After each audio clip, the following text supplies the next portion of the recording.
বন্ধুরা, আপনারাও বিনা পয়সায় এইরকম বাড়িতে ফেলে দেয়া এই যে সবজির খোসা, লেবুর খোসা থেকে আরম্ভ করে নানা রকম এই যে শুকনো ফুল পাতা, এইগুলো একটা জায়গায় জড়ো করে যদি আপনারা রেখে দেন, তাহলে বিনা পয়সায় একটা কম্পোস্ট সার আপনারা তৈরি করতে পারবেন।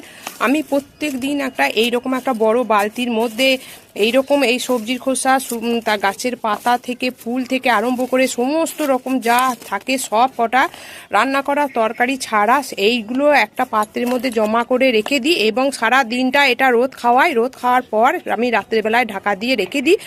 এরপর যদি আপনারা এর মধ্যে একটু মাটি যদি দিয়ে দেন, তাহলে তাড়াতাড়ি এটা কম্পোস্ট হয়ে যাবে, তাড়াতাড়ি শুকিয়ে যাবে। তারপর আমি আর একটু দিয়ে দিচ্ছি, এটা হচ্ছে নিম খোল। এই নিম খোলটা দিয়ে দিলে কোনো রকম পোকামাকড় এটা হবে না। তাই আপনারা এই রকম ফেলে দেওয়া সবজির খোসা থেকে আরম্ভ করে যা থাকবে তাই দিয়ে যদি আপনারা একটা বিনা পয়সা কম্পোস্ট সার তৈরি করেন, তাহলে গাছ